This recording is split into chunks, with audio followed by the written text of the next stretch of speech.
Hi, I'm Brent Conrad from Vivicon Productions. Welcome to the sixth tape in our series on editing theory and practice.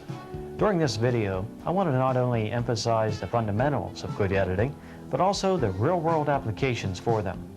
And I want to touch on some of the technical and engineering aspects of editing so that you can edit together a really good-looking video.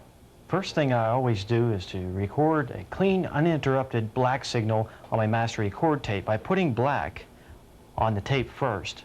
You can avoid problems later by having a perfectly smooth control track. You see, when we do assemble editing, we go into full record mode at every edit. What happens then is we're actually putting control track down a little piece at a time. That leaves more chance for error and more chance that upon playback you'll have a glitch somewhere where there isn't a smooth control track under the video. So record that black on first and save problems later on. Next, if you have access to SMPTE color bars, it's a good idea to put about 20 to 30 seconds worth at the beginning of every production that you do. That way, when you go to show it to your client, no matter where you are or what TV you're watching it on, you'll know that the monitor is set up properly. If it's not, in an instant you can set up the color and brightness yourself. If you're not sure how the procedure works, here it is in an instant. Set the cyan and the magenta shades using the hue control on your monitor. Cyan is between green and blue, and magenta is between pink and purple. Then set the gain or chroma level or color intensity so that none of the colors bleed. Then set the brightness so that the little mini bar right under the arrow at the lower right hand bottom of the screen is just barely visible. The other two bars to the left should not be visible. Once you've made these settings, you know you have a properly set color monitor. If you don't have access to any SMPTE color bars, you can use the ones at the beginning of this videotape. They're only second generation by the time you get them, and they are broadcast quality right out of the video toaster. Now that we have prepared a tape, or talked about preparing it with black and color bars, we're ready to go into the actual editing. Let's take a wedding, for example. Pardon the quality on this tape. It's fifth generation by the time you get it, but I think we can still see what elements went into it. At the beginning here, we're using a layered approach to editing, where we have first put down the soundtrack of the soloist singing along with the video of her singing. Then we've come back and laid in highlights of the pre-ceremony activity here. Coming up, we're going to do a freeze and then a dissolve into the next scene. This is what's called quasi-A/B roll editing. It's very simple to do. Just freeze and dissolve into that next scene. If you have a Panasonic MX-10 or 12 or Panasonic AV-E5, that's very easily done. Or of course, if you have a toaster, you can capture a frame into the frame buffer and then dissolve into the next scene, and gives you the look of A/B roll without the hassle of the extra equipment required. Now we've gone to the original footage. Instead of laying something over here, we've just left the original tape playthrough. Then we'll come back and put more highlights in over that. So if you get the idea, we have gone through and put down the soundtrack with video, the soloist, then just come back and insert edited over top of her now these highlights.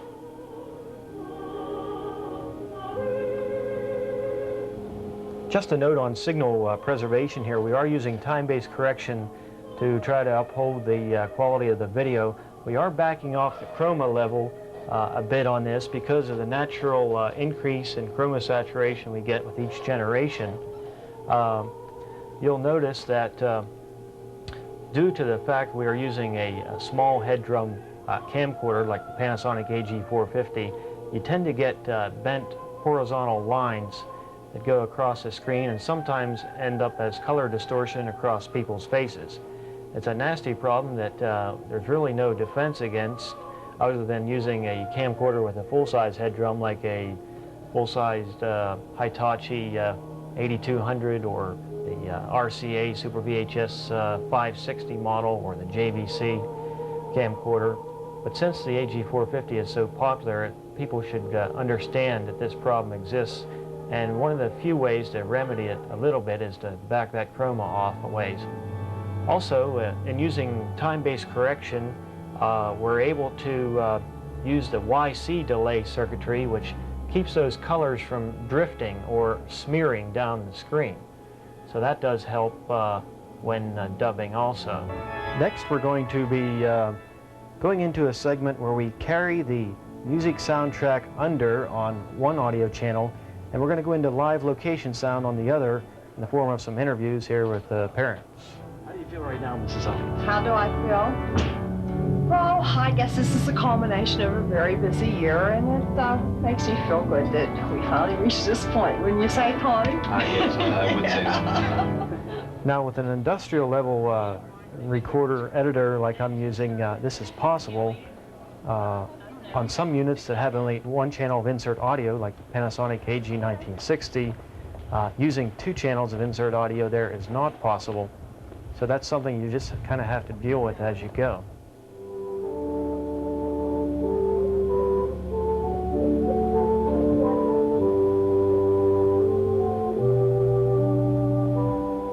At this point, we're about ready to pick up a synchronous editing feed here from the 2 cameras we have at the wedding. Right now we're still laying those video highlights in one at a time here as we go in the editing process.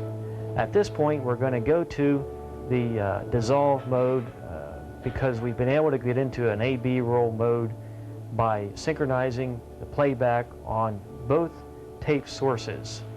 In other words, we have found the exact point at which both of them are playing back at the same moment in time, and we're free to dissolve back and forth using the Panasonic AG WMX10. Of course, the MX12 or AVE5 will work in this case, or a toaster with 2 time-based corrected inputs.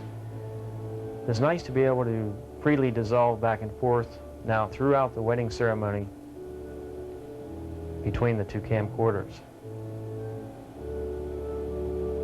At this point, really it's a straight-through shot unless you run into trouble with one of the VCRs being slower than the other, which oddly happens a good bit at a time. Most of your consumer-oriented decks don't have as good of a time-based playback speed as the industrial decks.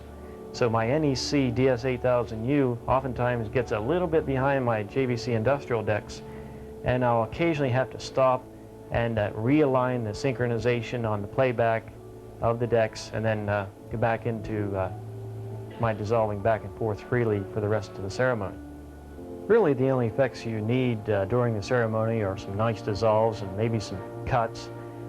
Anytime you overuse special effects and draw attention away from the solemnity of the occasion, that is not good editing.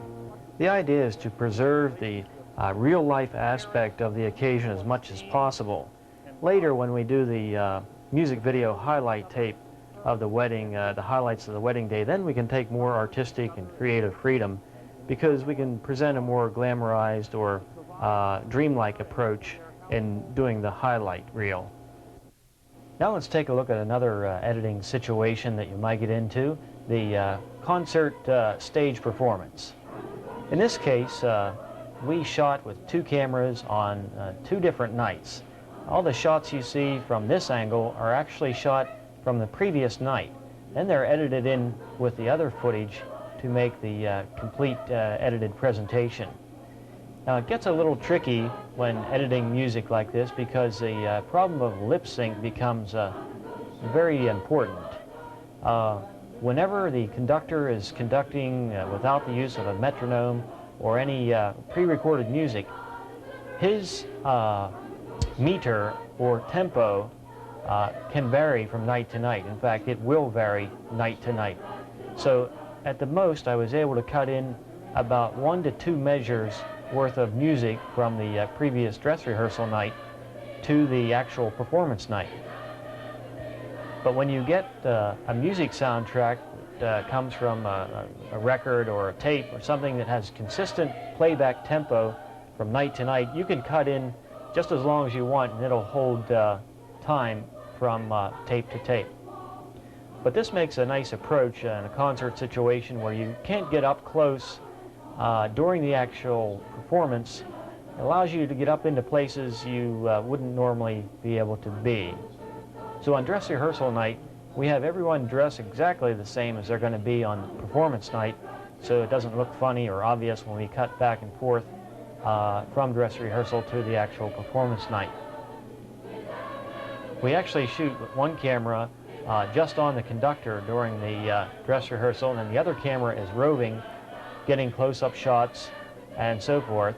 Then on the actual performance night, we're shooting with those two cameras from down front, one on a closer shot, one on a wider shot, and we're able to edit those in. Right now we're back to actual live cameras, and we'll be cutting over to the narrator with that front camera. This was all mixed in post-production. We didn't switch this live on location at all. It was all done in the studio. The switching from the two live sources, which were shot on performance night, were edited first. Then we went back and did inserts of the previous night, and right there is dress rehearsal night, where we can get up there and get those close-up intimate shots and cut those in.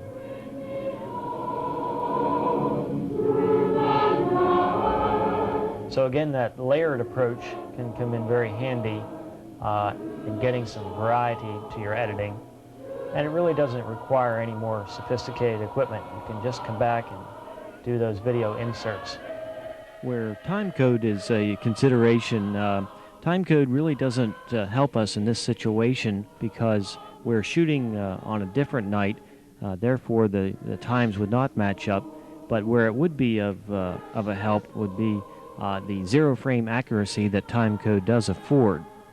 So there are some instances where that would be advantageous to use. This next number is an example of one that was performed to a pre-recorded soundtrack. It did afford us a lot easier synchronization challenges, and this matter of synchronizing the videotape from the previous night is not as difficult as it may sound.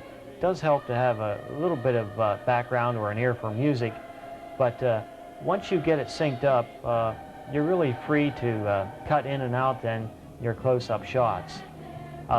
It helps to listen for the first beat of the measure, or that time when the downstroke of the conductor's hands happens. It tells you that's the first beat of the measure, and you can pretty much listen and tell where you are in this song. And it does help to have pretty accurate editing. I would say plus or minus 1 frame of accuracy. It comes in very handy in doing this type of insert editing.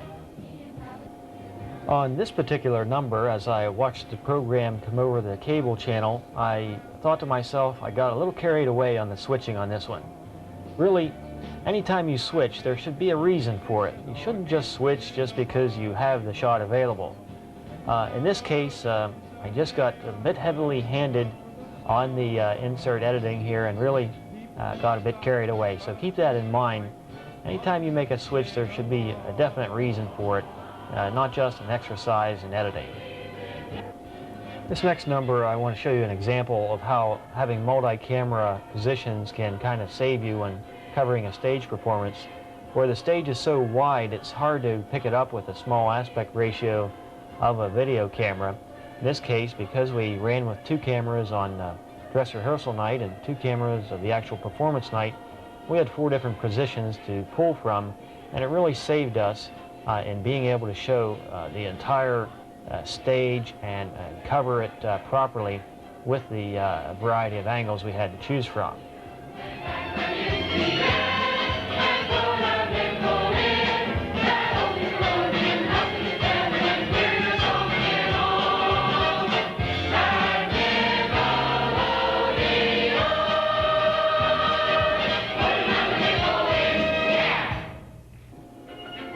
In doing a multi-camera production like this, it's crucial to have color control of your cameras, because if those cameras don't match up precisely, or at least very close in color intensity and hue, then it's going to be very obvious when you switch back and forth between this many cameras.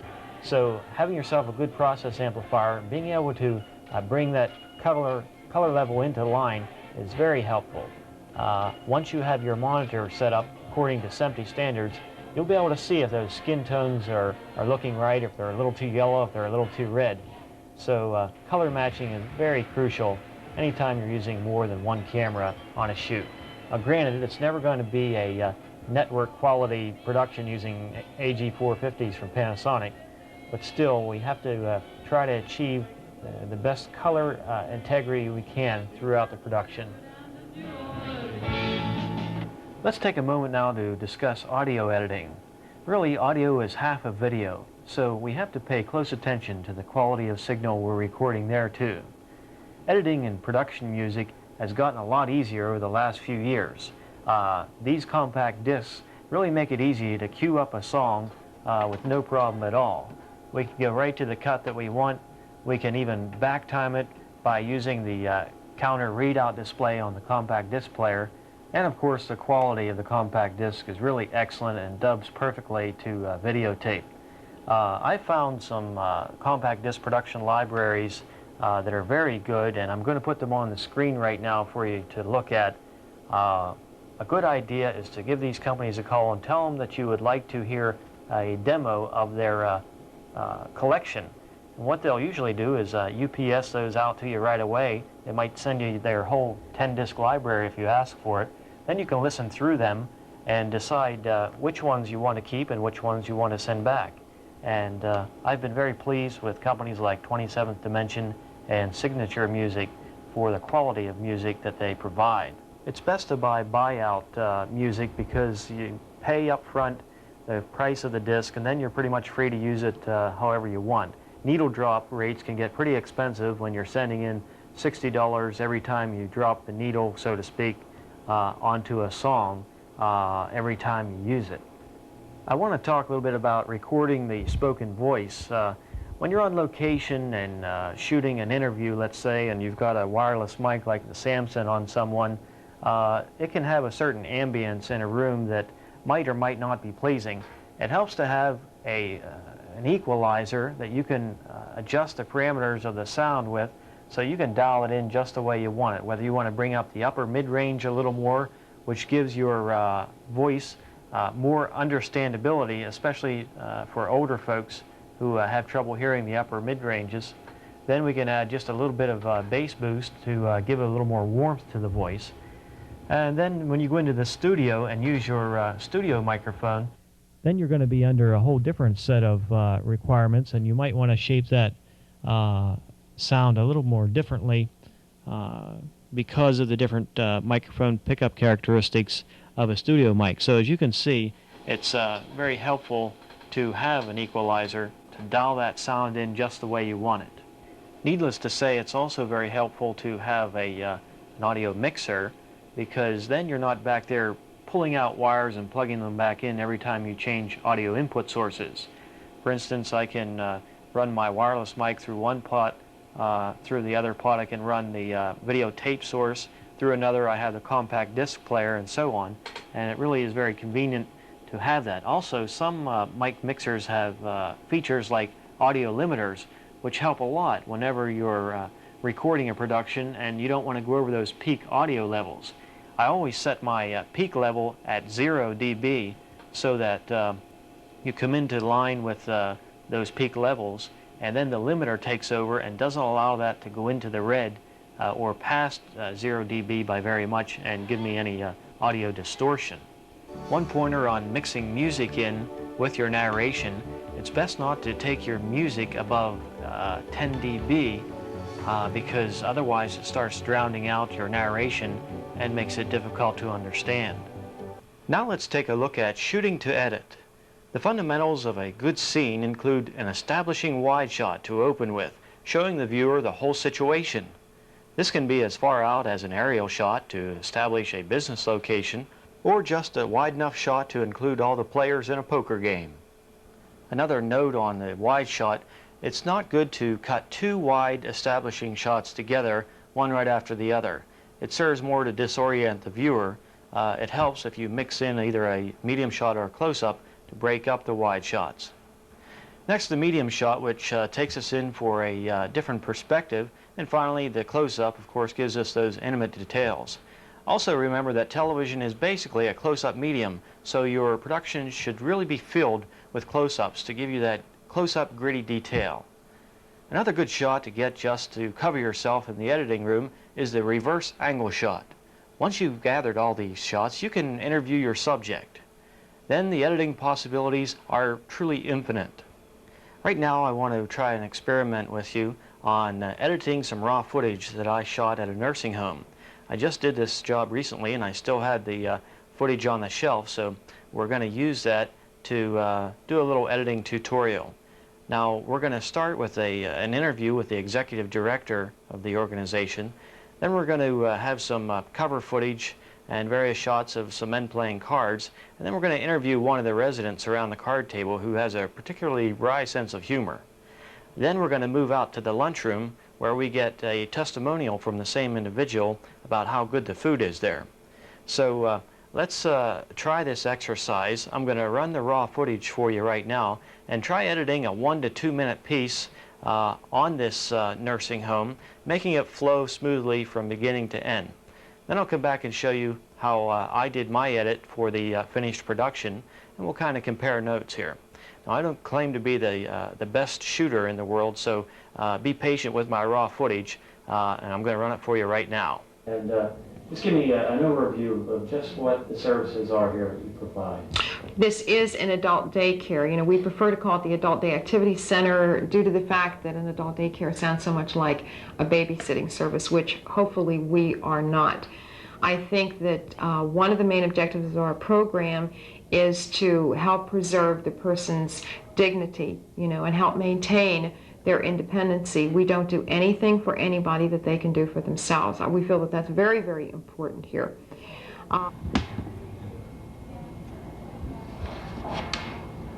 Move your head back. Move back. That's it. Now you got cramped in one there. He's got the guy's camera now. Don't look.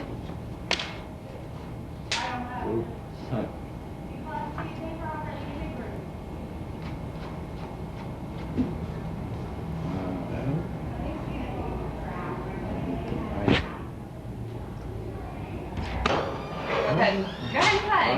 Just play. Take that. It's my turn. Yeah, you want to move.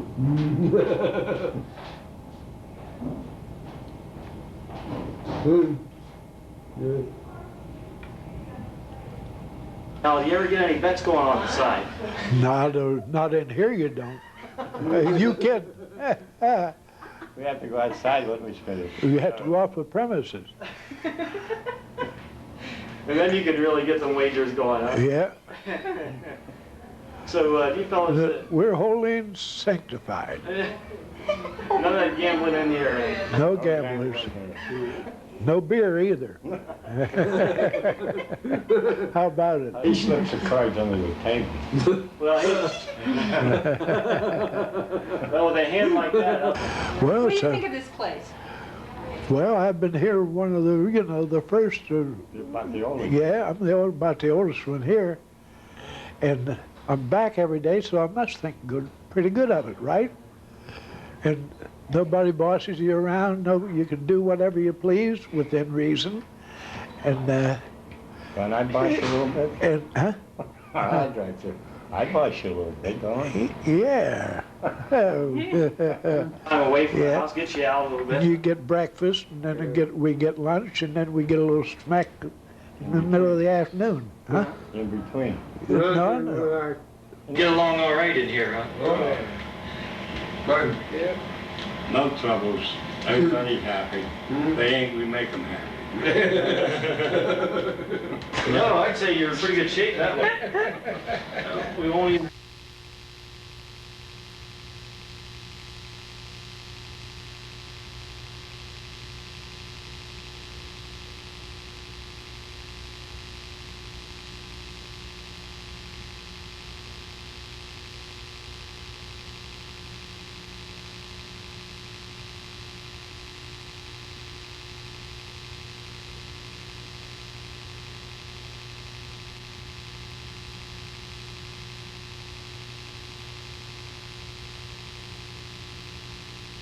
And the health's very nice too, and the food is delicious. Yeah, there ain't no food.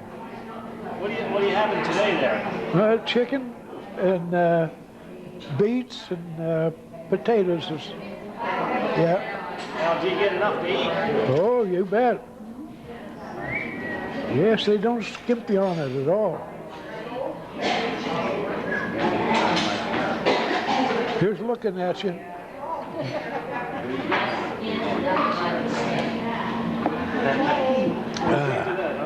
Yeah. I was just trying to help you out there a little bit.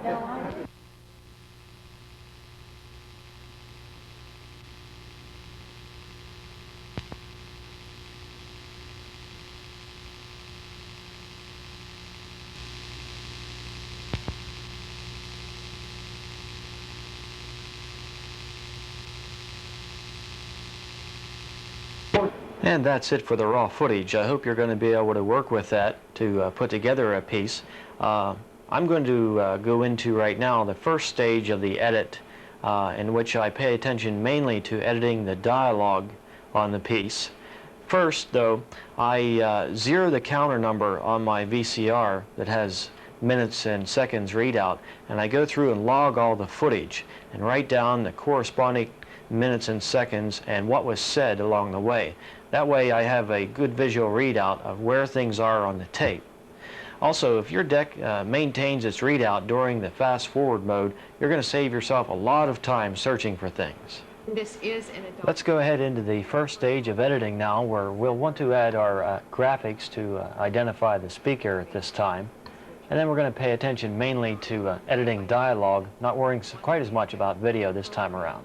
Is to help preserve the person's dignity, and help maintain their independency. We don't do anything for anybody that they can do for themselves. We feel that that's very, very important here. About the oldest one here, and I'm back every day, so I must think pretty good of it, right? And nobody bosses you around. No, you can do whatever you please within reason. No gamblers. No beer either. Not in here, you don't. You can. You get breakfast, and then we get lunch, and then we get a little snack in the middle of the afternoon. And the health's very nice too, and the food is delicious. Yes, they don't skimp you on it at all. Here's looking at you.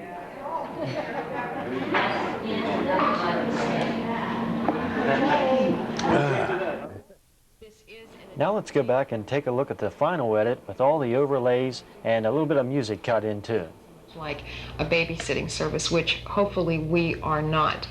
I think that one of the main objectives of our program is to help preserve the person's dignity, and help maintain their independency. We don't do anything for anybody that they can do for themselves. We feel that that's very, very important here. About the oldest one here, and I'm back every day, so I must think pretty good of it, right? And nobody bosses you around. No, you can do whatever you please within reason. No gamblers. No beer either. Not in here, you don't.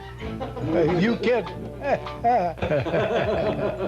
You get breakfast, and then we get lunch, and then we get a little snack in the middle of the afternoon. And the health's very nice too, and the food is delicious.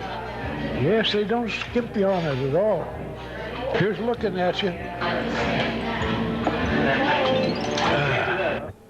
I hope that exercise, combined with a look at my final edit, will shed some light on the layered technique of editing. It really helps if you just concentrate on one aspect of editing at a time. My approach has always been to first edit the narration and dialogue, then insert the cut-ins and cutaways, and finally insert the music. If you had trouble accurately editing the dialogue, it could be due to the limitations of your editing system. The industrial decks that we're using here are almost always frame accurate. Inserting audio on either channel is no problem. I normally have narration and dialogue on channel 2 and music or location sound on channel 1. For those of you who are using two Panasonic AG1960s and a Future Video EC1000 edit controller, and there are a lot of them in use out there, the plus or minus 2 frames of editing accuracy that you're achieving should do the job. The lack of a second channel of insert audio and no audio playback during shuttle can make things more difficult. There is a company in California that makes an audio upgrade board for these decks that makes them more user-friendly to edit with. That company is Carlson Strand at area code 492-8978. I hope this video has given you some helpful hints on editing. This is Brent Conrad. Thanks for joining me, and good luck to you.